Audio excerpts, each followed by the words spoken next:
Hello everyone, good morning to all. You are welcome there in RTP online classes beta. As you know, in last class we have discussed our electric current. Today we are going to discuss Ohm's law and resistance. Okay beta, Ohm.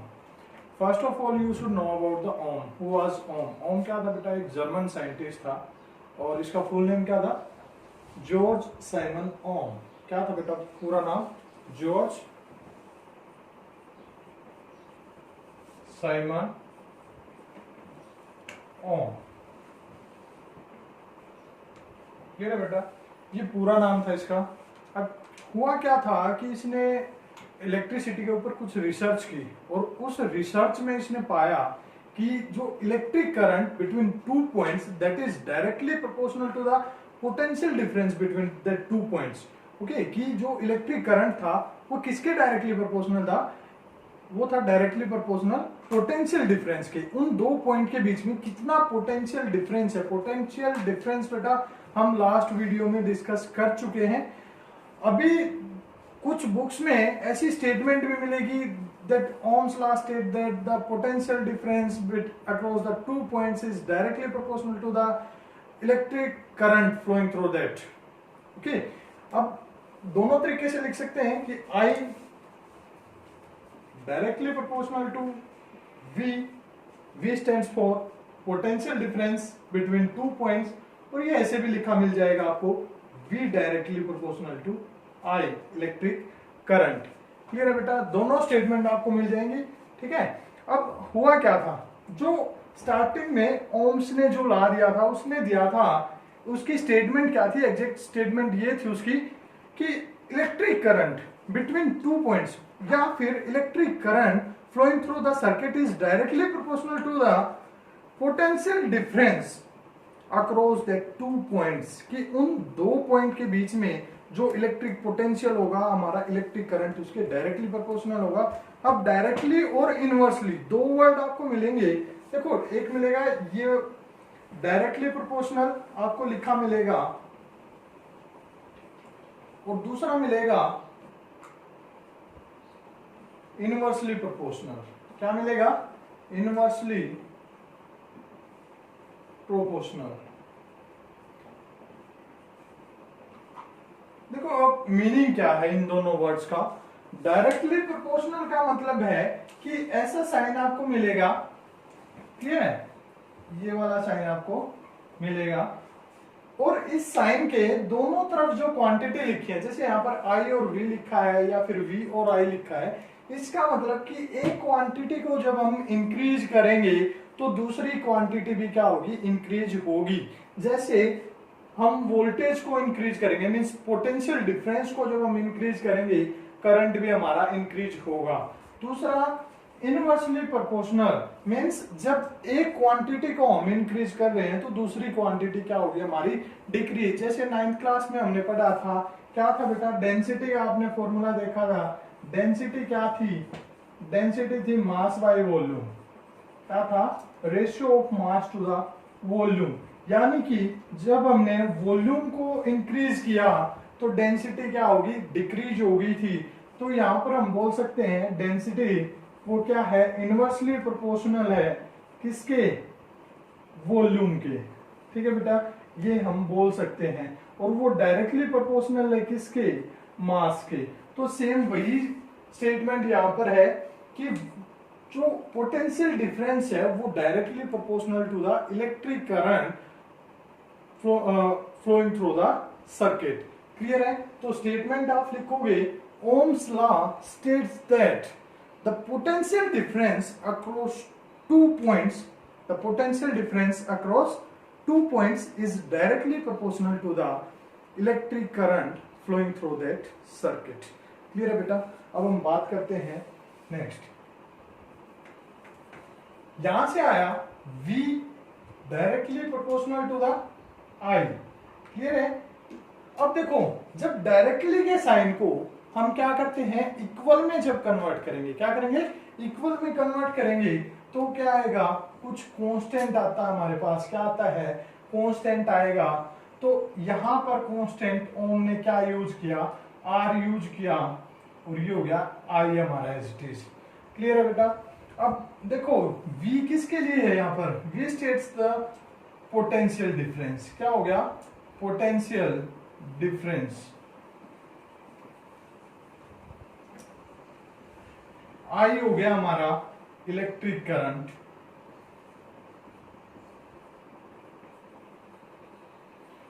अब सिर्फ बचा क्या R, जिसका हमें नहीं पता है।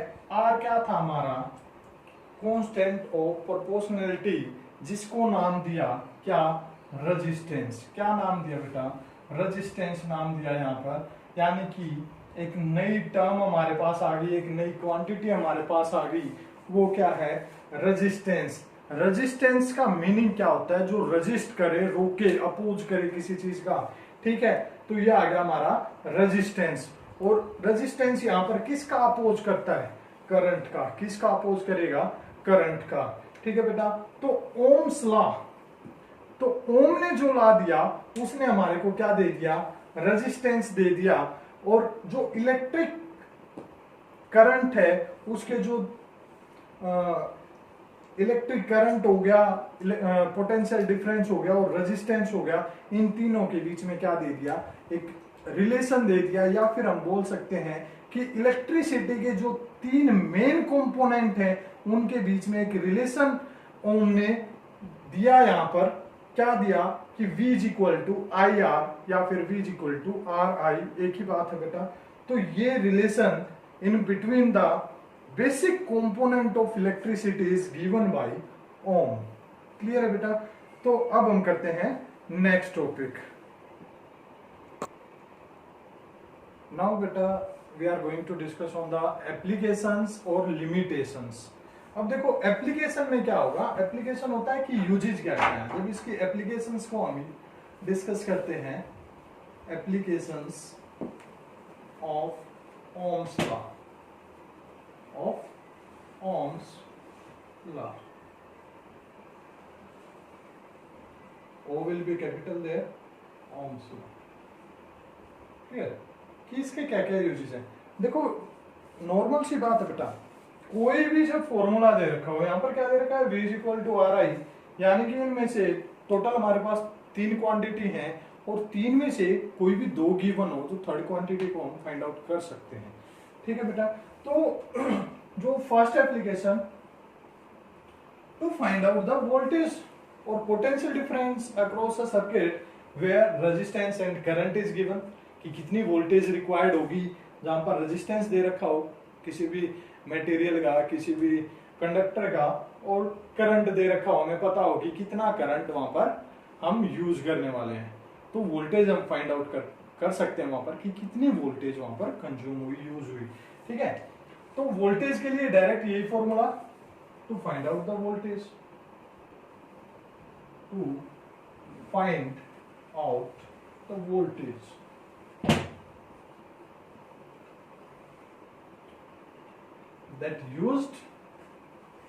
that we are using in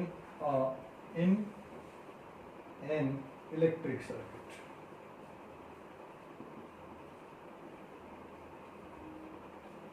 second बेटा, वोल्टेज गिवन हो, रेजिस्टेंस गिवन हो, करंट की वैल्यू हम फाइंड आउट कर सकते हैं कि कितना करंट वहां पर यूज हो रहा है। सेम जो सेकंड पॉइंट होगा, to find out the current, electric current, okay, that is flowing in the circuit.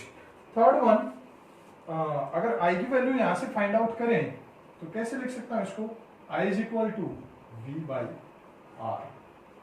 और यहां से एक चीज हमें पता चल रही है, क्या पता चली, जैसे मैंने डेंसिटी वाला एग्जांपल दिया था बेटा, I है जो करंट है वो देखो इनवर्सली प्रोपोर्शनल है किसका, रेजिस्टेंस का। यानी कि रेजिस्टेंस किसी सर्किट में जितना ज्यादा होगा, करंट है वो उतना ही कम होगा। ऑलरेडी मैंने बताया है कि रेजिस्टेंस है वो रेजिस्ट करता है, रोकता है, अपोज करता है किसका, करंट का, ठीक है। और तीसरा, इसी फॉर्मूले को अगर मैं लिखूं, आर रेजिस्टेंस हमने फाइंड आउट करना हो तो वो क्या होगा, V बाई आई, ठीक है। किसी भी सर्किट को मेंटेन करने के लिए, ठीक है, प्रॉपरली वो वर्क करे, काम करे, तो उसके लिए कितना रेजिस्टेंस वहां पर रिक्वायर्ड हुआ, ठीक है बेटा। तो जैसे जो हीटिंग एलिमेंट होते हैं, हीटर हो गया, इलेक्ट्रिक रोड होगी, तो वहां पर हमें रेजिस्टेंस का पता चल जाएगा कि कितनी हीट हमने उससे लेनी है, उसके लिए कितना हमने वहां पर रेजिस्टेंस यूज करना पड़ेगा। जैसे जो हमारे बल्ब होते हैं, इलेक्ट्रिक बल्ब, उसमें जो फिलामेंट होता है उसका रेजिस्टेंस हमने कितना लेना है ताकि वहां पर हीटिंग इफेक्ट हो। तो ये सारी की सारी इसकी एप्लीकेशंस हैं। ठीक है बेटा, to find out the voltage, to find out the current, and third one to find out the resistance of a electric circuit that it will work properly. Okay, in heating effect also we can find out our resistance. Fourth one बेटा, fourth इसी के अंदर जो fourth होगा उसमें क्या करेंगे कि हीटिंग इफेक्ट मींस पावर को फाइंड आउट करने के लिए हम ओम्स लॉ का यूज कर सकते हैं। क्या? पावर को फाइंड आउट करने, कोई भी कंडक्टर है, कोई भी हमारा इंस्ट्रूमेंट है, अप्लायंसेज है, उसकी पावर हम फाइंड आउट करते हैं, उसमें भी ओम्स लॉ का कंट्रीब्यूशन होगा। नेक्स्ट बेटा, इसकी लिमिटेशंस की मैं बात करता हूं। क्या लिमिटेशंस? लिमिटेशंस क्या क्या है? एक तो हमारा यूनिलेटरल, क्या है? यूनिलेटरल जो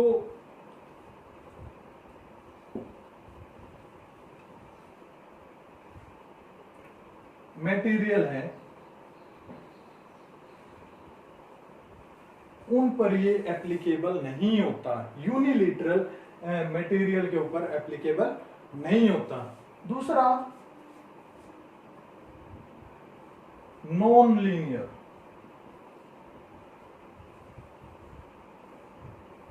नॉन लीनियर जो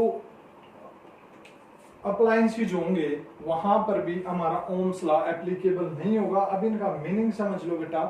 मीनिंग क्या होगा? तो बेटा जो हमारा फर्स्ट है यूनिलेटरल मटेरियल, या फिर यहां पर नेटवर्क लिखें तो और भी बेटर होगा, यूनिलेटरल नेटवर्क। तो यूनिलेटरल नेटवर्क का मीनिंग क्या है बेटा?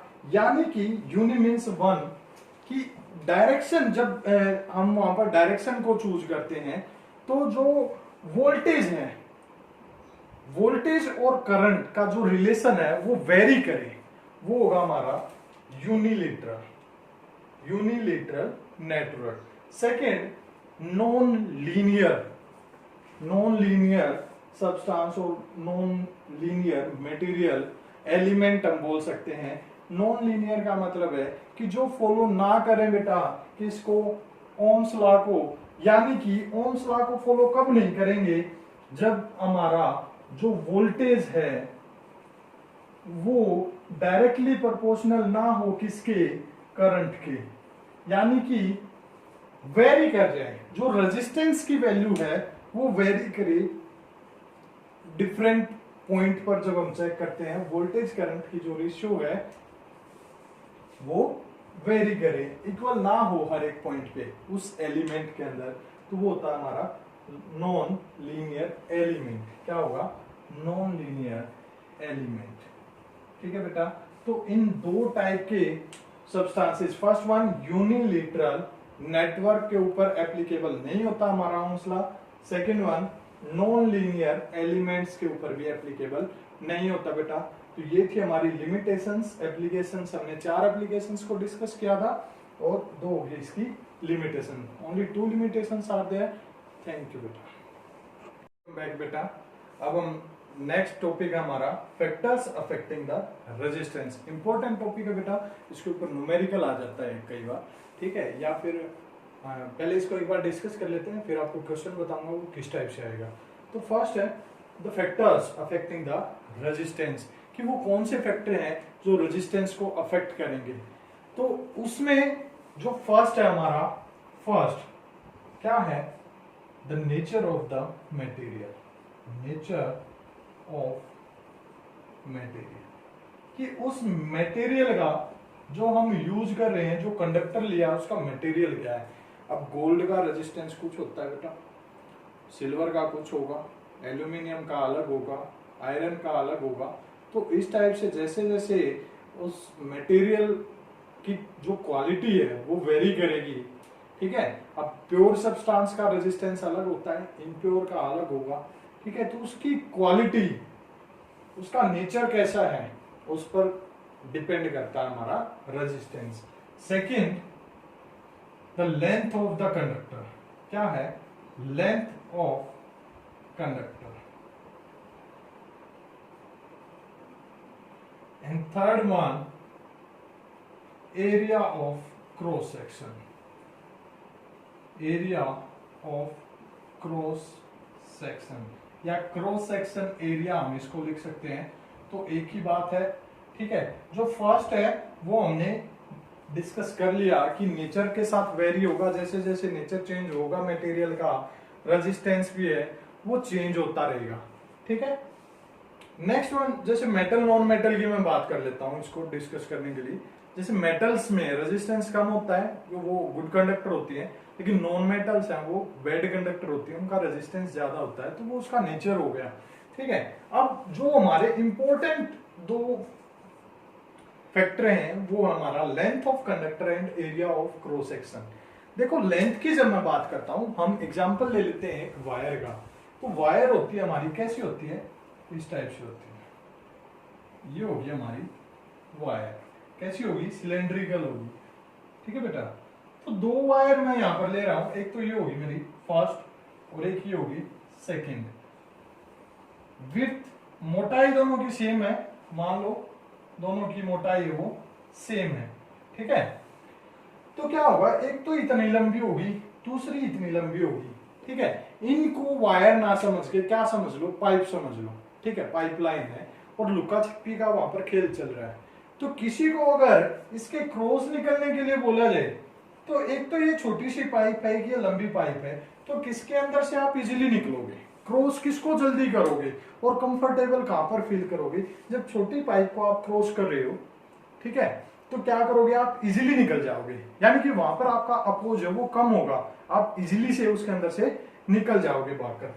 सेकेंड पाइप की जब हम बात करते हैं, एक तो आपको क्या होगा, अनकंफर्टेबल फील करोगे, ठीक है। आपका थोड़ा सा वहां पर दम भी घुटेगा क्योंकि लेंथ ज्यादा होगी, ठीक है। यानी कि आपका अपोज वहां पर ज्यादा हुआ, तो लेंथ जहां पर ज्यादा वहां पर अपोज ज्यादा, ठीक है। यानी कि इलेक्ट्रिसिटी के कंसेप्ट की हम बात करते हैं, तो रेजिस्टेंस है वो डायरेक्टली प्रोपोर्शनल हो गया किसके, लेंथ के। यानी कि लेंथ जहां पर बढ़ी वहां पर आपको ज्यादा रेजिस्ट किया गया, यानी कि रेजिस्टेंस वहां पर बढ़ गया, ठीक है। Resistance is directly proportional to the length of the conductor. Second हम बात करते हैं बेटा एरिया ऑफ क्रॉस सेक्शन की, ठीक है। यानी कि एरिया ऑफ क्रॉस सेक्शन का मतलब है कि उसकी मोटाई, कि क्रॉस सेक्शन, जैसे ये मार्कर है, ये हो गया एरिया ऑफ क्रॉस सेक्शन, की एंड का जो एरिया है वो कितना है, यानी कि सिंपली हम बात करें तो उसकी मोटाई, ठीक है। तो एक तो मान लो ये इसकी मोटाई है, ठीक है। अगर मैं इसके फ्रंट फेस को देखूं तो एक तो इतनी मोटाई का वायर है बेटा और एक इतनी मोटाई का वायर है। अगर आपको इन दोनों वायर को भूल जाओ कि ये वायर नहीं है, सेम वही ये पाइप है, एक ये पतला सा पाइप है, एक ये थोड़ा सा चौड़ाई का पाइप है, तो किसके अंदर से आप इजीली निकलोगे, किसके अंदर से इजीली निकलोगे बेटा, सेकंड पाइप के अंदर से, क्योंकि इसका जो एरिया ऑफ क्रॉस सेक्शन है, यानी कि इसकी मोटाई है वो ज्यादा है, ठीक है। इसके अंदर से आप इजीली निकल जाओगे, लेकिन इसके अंदर से जब निकलोगे आपको परेशानी होगी, यानी कि यहां पर जो आपका अपोज हुआ, क्या हुआ, अपोज। इलेक्ट्रिसिटी की जब बात करता हूं, अपने आप को इलेक्ट्रिसिटी से, करंट से कंपेयर करना आपको, कि आप करंट हो और इसके अंदर से आपको निकलना है, तो आपका जो रेजिस्टेंस है, अपोज है, रेजिस्टेंस वो यहां पर क्या हुआ, हाई हो गया, और यहां पर रेजिस्टेंस है वो लो हुआ। यानी कि एरिया ऑफ क्रॉस सेक्शन जब बढ़ा तो आपका रेजिस्टेंस है वो कम हो गया, तो इनवर्सली प्रोपोर्शनल हो गया ना बेटा। तो सेकंड जो फैक्टर है, थर्ड है वैसे दो, लेकिन इन दोनों में सेकंड हो गया, रेजिस्टेंस है वो इनवर्सली प्रोपोर्शनल हुआ किसके, 1/a के। A stands for area of cross section, L stands for length, L किसके लिए, लेंथ के लिए, और A हो गया area of cross section, cross section, ठीक है। अगर इन दोनों को क्या करूं, मैं इन दोनों रिलेशन को एक साथ लिखूं तो क्या आएगा मेरा आर, यहीं पर लिख देता हूं बेटा, आर है वो डायरेक्टली प्रोपोर्शनल हो गया किसके, लेंथ के, और इनवर्सली प्रोपोर्शनल हो गया एरिया ऑफ क्रॉस सेक्शन के। क्लियर है बेटा। अब फिर वही बात आ गई कि डायरेक्टली का जो साइन है, ठीक है, उसको किस में कन्वर्ट करना है, इक्वल में कन्वर्ट करना, और इक्वल में जब कन्वर्ट करेंगे तो क्या आएगा, कोई कांस्टेंट आएगा। क्लियर है। तो कांस्टेंट आ गया यहां पर r इज इक्वल टू क्या आया, रो, क्या आ गया, रो L बाई ए। तो ये क्या है हमारा रो, ठीक है बेटा, क्या है रो, कांस्टेंट का नाम दे दिया हमने रो। ठीक है। तो रो एक्चुअल में है क्या, ये प्रॉपर्टी है किसकी, उस कंडक्टर की, उस मटेरियल की जो हमने यूज किया, और उसको नाम दिया, उस प्रॉपर्टी को, उस कैरेक्टरिस्टिक को क्या नाम दिया, रेजिस्टिविटी। क्या नाम दिया, रेजिस्टिविटी बेटा। क्लियर है। तो रेजिस्टिविटी की वैल्यू अगर यहां से फाइंड आउट करते हैं तो रेजिस्टिविटी की वैल्यू क्या आएगी, देखो रेजिस्टिविटी की वैल्यू मैंने फाइंड आउट की, आर इस साइड है, ठीक है, एरिया ए डिवाइड में था, दूसरी तरफ गया मल्टीप्लाई हो गया, और लेंथ था वो मल्टीप्लाई में थी रो के साथ, वो क्या होगी, डिवाइड में होगी। तो ये आ गई मेरी रो, रेजिस्टिविटी। ठीक है। तो रेजिस्टिविटी आ गई, तो रेजिस्टिविटी की यहां पर डेफिनेशन होगी, तो वो क्या देंगे हम, resistivity is the characteristic of a material that oppose the current. Clear है। तो रेजिस्टिविटी क्या होगी, कैरेक्टरिस्टिक होगी किसी मटेरियल की, किसी कंडक्टर की, या किसी इंसुलेटर की। मटेरियल में तो सारे के सारे आएंगे, कंडक्टर भी आएगा, इंसुलेटर भी आएगा, आपका सेमीकंडक्टर भी आएगा, जो क्या करती है, करंट को अपोज करती है। ठीक है। तो ये आ गई हमारी रेजिस्टिविटी की वैल्यू। इस पे भी न्यूमेरिकल आ जाता है बेटा।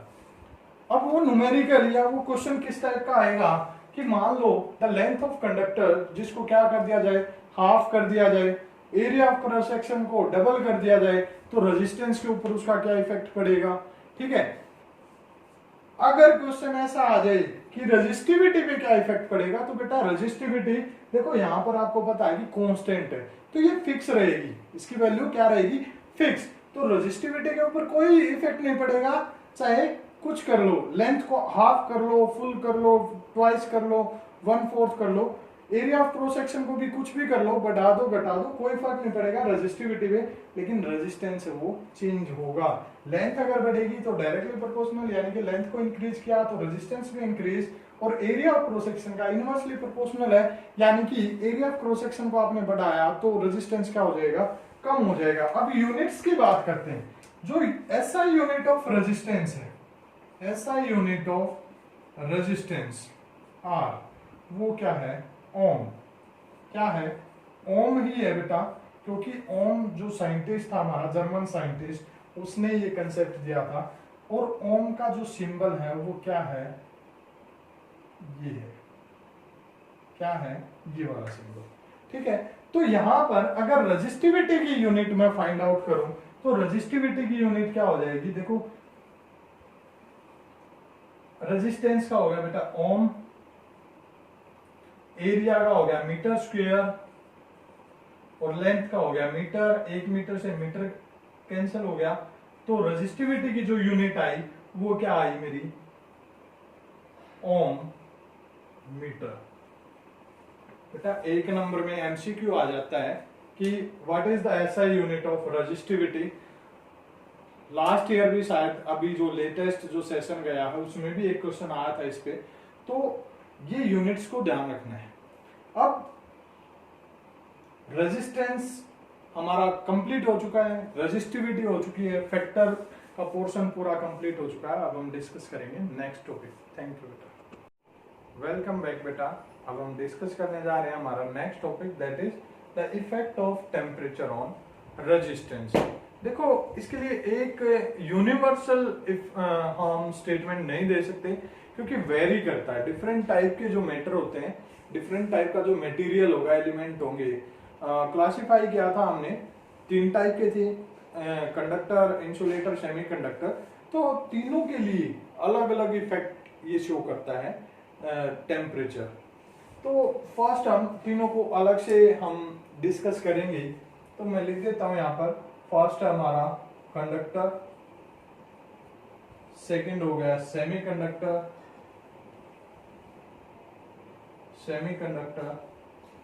और थर्ड हो गया हमारा इंसुलेटर। क्या हो गया बेटा? इंसुलेटर।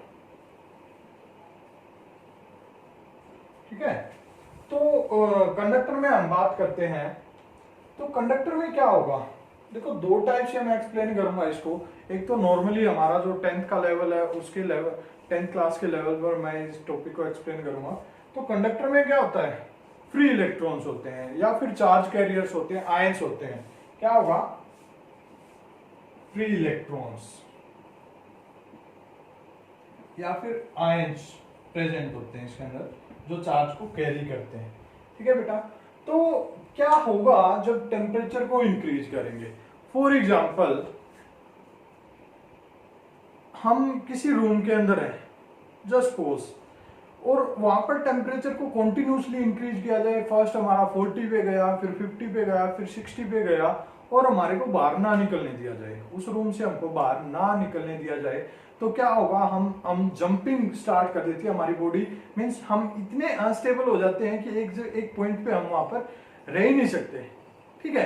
तो रूम हो गया हमारा एक दायरा हो गया जिससे हम बाहर नहीं निकल पा रहे हैं।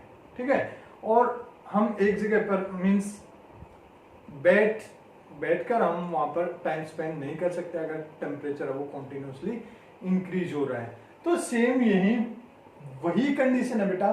तो कंडक्टर्स के अंदर फॉर एग्जांपल मेटल्स की जब मैं बात करता हूं, एग्जांपल लेता हूं मैं यहाँ पर मेटल की। तो मेटल्स के अंदर क्या होता है? फ्री इलेक्ट्रॉन्स होते हैं, और जैसे ही हम उस मेटल का टेम्परेचर इंक्रीज करते हैं तो वो क्या होगा? एक्साइटेड स्टेट में आ जाएगा। जो हमारा इलेक्ट्रॉन है स्टार्टिंग में तो वो एब्जॉर्ब कर लेगा, थोड़ा बहुत जो हीट है उसको वो एब्जॉर्ब करेगा, एक्साइटेड स्टेट में तो आएगा, लेकिन वो कंट्रोल करेगा। लेकिन कंटिन्यूसली जब टेम्परेचर को इंक्रीज कर रहे हैं हम, ठीक है, वहां पर कोई भी कंट्रोल नहीं है, तो वो क्या हो जाएगा? उसकी जो एक्सियल पोजीशन है यानी कि मीन पोजीशन है, उस पर वो क्या करना स्टार्ट कर देगा? ऑसिलेशंस वहां पर स्टार्ट हो जाएंगी, मींस जंपिंग वहां पर स्टार्ट हो जाएगी। आगे ना बढ़ के वो क्या करेगा? उसी जगह पर जंपिंग स्टार्ट कर देगा। ठीक है। जैसे डांस करते हैं ना, ऐसे ही उसी जगह पर इलेक्ट्रॉन की डांसिंग स्टार्ट हो जाती है, एक टाइप से हम बोल सकते हैं। सो लिखोगे क्या? हम स्टेटमेंट क्या देंगे साइंस की लैंग्वेज में? तो स्टेटमेंट हमारी होगी when the temperature will increase in conductor or for a conductor, so the free electrons will get higher energy from there and they will start oscillating at its mean position। कि उसकी mean position पर क्या हो जाएगी? oscillation start हो जाएंगी, means jumping start हो जाएगी। जैसे एक स्प्रिंग होता है, स्प्रिंग को आप पकड़ के जब स्ट्रेच करके दोबारा से छोड़ते हो तो वो क्या होता है? स्प्रिंग तो वही है, अगर उसके दोनों एंड हैं वो स्टेबल कर दिए जाए, फिक्स कर दिए जाए, और उसको स्ट्रेच करके एकदम से छोड़ा जाए तो वाइब्रेशंस होती है उसकी मीन पोजीशन पे, तो वो होती है। सेम इलेक्ट्रॉन्स में होता है। अगर मैं बात करूं इसकी एक कंसेप्ट वाइज, जो हायर क्लासेस में हम पढ़ेंगे, आइडिया दे देता हूं उसका। उसमें क्या होता है? जो कंडक्टर्स होते हैं, दो टाइप के बैंड होते हैं हमारे। एक होता है वैलेंस बैंड। क्या होता है? Valence band. और एक होता है कंडक्शन बैंड। क्या होता है? Conduction band. तो इनके बीच का जो गैप होता है वो बहुत कम होता है। क्या होता है? जो गैप होता है वो बहुत कम होता है। तो क्या होगा? ये कंडक्शन बैंड ऊपर होता है, ठीक है। तो वैलेंस बैंड में जो इलेक्ट्रॉन्स है हमारे, वैलेंस इलेक्ट्रॉन्स हैं, वही रिस्पॉन्सिबल होते हैं कंडक्शन ऑफ इलेक्ट्रिसिटी के लिए, कि इलेक्ट्रिसिटी को वही कंडक्ट करते हैं। ठीक है। तो क्या होगा? जैसे ही टेम्परेचर इंक्रीज हुआ, वैलेंस इलेक्ट्रॉन्स ने एनर्जी गेन की, और जो गैप था कंडक्शन बैंड और वैलेंस बैंड का वो बहुत कम है। यानी कि अगर दो बिल्डिंग है वो बिल्कुल पास पास है तो एक बिल्डिंग से दूसरी पर जंप करना इजी होता है। ठीक है। तो वो क्या होएगा? वैलेंस बैंड से कंडक्शन बैंड में इजीली जंप कर जाएगा, यानी कि लोअर एनर्जी स्टेट से हायर एनर्जी स्टेट में क्या होगा? इजीली जंप कर गया। ठीक है, लोअर एनर्जी बैंड से हायर एनर्जी बैंड में। और क्या होगा, अगर फिर भी कॉन्टिन्यूसली क्या हो जाती है, टेम्परेचर की रेंज वो बढ़ रही है, तो कंडक्शन बैंड में वो क्या वाइब्रेशन है वहां पर स्टार्ट कर देता है, यानी कि बहुत सारे इलेक्ट्रॉन्स, अब वो वाइब्रेशंस क्यों स्टार्ट हुई, मान लो ये वैलेंस बैंड था, अब मैं बात करता हूं कंडक्शन बैंड, मैंने बताया कि ऊपर होगा कंडक्शन बैंड,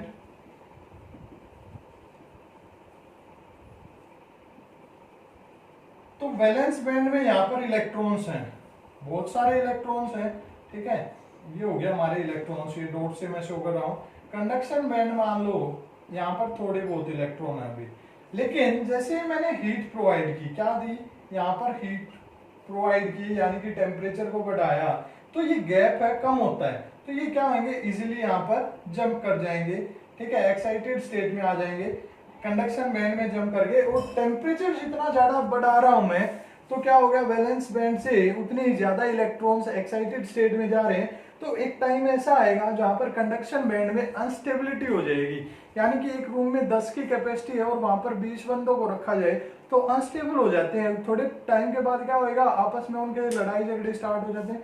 सेम यहाँ पर कोलिजन स्टार्ट हो जाता है इलेक्ट्रॉन्स का, जिससे क्या होता है, रेजिस्टेंस क्रिएट हो जाता है बहुत ज्यादा, कोलिजन से उनकी काइनेटिक एनर्जी इतनी बढ़ जाती है कि यहाँ पर रेजिस्टेंस, वो रेजिस्ट करने लग जाते हैं एक दूसरे का, सो रेजिस्टेंस वो इंक्रीज होएगा। ओवरऑल स्टेटमेंट हम क्या देंगे कंडक्टर के केस में कि when the temperature will increase the resistance will also increase, और रेजिस्टिविटी की जब बात करते हैं तो सेम इफेक्ट होता है जो रेजिस्टेंस के ऊपर होता है।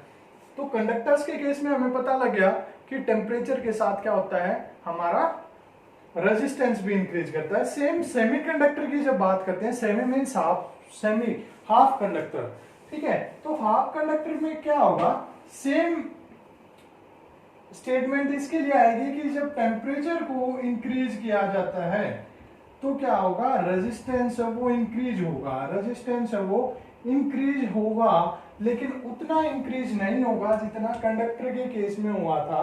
फॉर एग्जांपल अलॉयज की मैं बात करता हूं, अलॉय यूरेका हो गया एग्जांपल, अलॉय के यूरेका, ठीक है, और भी अलॉयज हैं बहुत सारी, ठीक है, तो इन सब में क्या होता है कि टेम्परेचर इंक्रीज कर रहे हैं, रेजिस्टेंस इंक्रीज होगा, लेकिन उस रेट से नहीं होगा जिस रेट में कंडक्टर्स के अंदर इंक्रीज हुआ था, ठीक है। अब थर्ड की बात करता हूं, इंसुलेटर। इंसुलेटर में क्या होता है, इंसुलेटर में अपोजिट होता है, बिल्कुल अपोजिट होगा, यानी कि टेम्परेचर को जब मैं इंक्रीज करूंगा, टेम्परेचर को जब इंक्रीज करूंगा तो क्या होगा, रेजिस्टेंस है वो डिक्रीज होगा, क्या होगा, रेजिस्टेंस है वो डिक्रीज होगा, कम हो जाएगा। अब उसका रीजन क्या है, देखो इंसुलेटर्स में फ्री इलेक्ट्रॉन तो होते ही नहीं, ठीक है, फ्री इलेक्ट्रॉन वहां पर होंगे ही नहीं, तो वो फ्री इलेक्ट्रॉन आते कहां से हैं, मान लो कोई भी एक एटम है, ठीक है, कार्बन का एक एटम हो गया, ये इसका न्यूक्लियस हो गया, कार्बन का ये क्या हो गया, न्यूक्लियस, और इसके सराउंडिंग्स में ये हो गया हमारे ऑर्बिटल्स, और इनमें क्या है, इलेक्ट्रॉन्स हैं, लेकिन वो कोई भी फ्री इलेक्ट्रॉन नहीं है, ठीक है,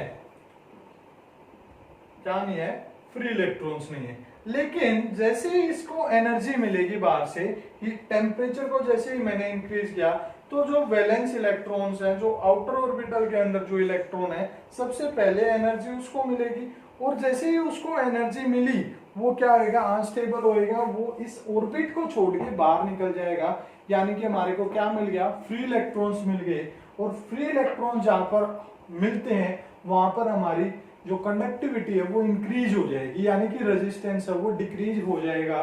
अगर बैंड के फॉर्म में, अगर मैं बैंड के बेसिस पे बात करूं तो इंसुलेटर्स में क्या होता है, जो कंडक्शन बैंड है और वैलेंस बैंड है उनका गैप क्या होगा, ज्यादा होगा, ठीक है। तो टेम्परेचर जैसे जैसे इंक्रीज हो रहा है, यानी कि जो वैलेंस बैंड में जो इलेक्ट्रॉन्स थे उनकी एनर्जी जितनी ज्यादा बढ़ रही है, तो वो क्या होगा, जो एक्साइटेड स्टेट में जाने के चांसेस है उतने ही ज्यादा बढ़ जाएंगे, और एक्साइटेड स्टेट में अगर कोई इलेक्ट्रॉन जाता है तो वो क्या करता है, उसके रेजिस्टेंस को कम करता है, ठीक है। फॉर एग्जांपल आजकल एक एड आ रही है जिसमें ऋतिक रोशन क्या होता है, जंप करवानी है उसको बाइक, तो क्या करता है वो ड्यू की एड देता है शायद मेरे हिसाब से। तो सेम वही है, वो ड्यू क्या दे रही है उसको, एनर्जी दे रही है, ठीक है, उस जंपिंग के लिए। तो ये मान लो जहां से उसने जंप करना है वो हो गया उसका वैलेंस बैंड, और जिस टारगेट पे जंप करना है वो हो गया उसका कंडक्शन बैंड। तो उसने क्या किया, ड्यू की एक शिप ली, यानी कि उसने एनर्जी ली, हीट ली, और वो क्या कर गया, जंप कर गया। गैप वो ज्यादा था, ठीक है, इम्पॉसिबल था उसके लिए, लेकिन उस हीट ने क्या किया, उसको जंप करवा दिया। तो इंसुलेटर्स में क्या हो गया, when the temperature will increase in case of insulator resistance will decrease। ठीक है बेटा, तो ये हमारा था effect of temperature on resistance. अब resistance coefficient, sorry temperature coefficient की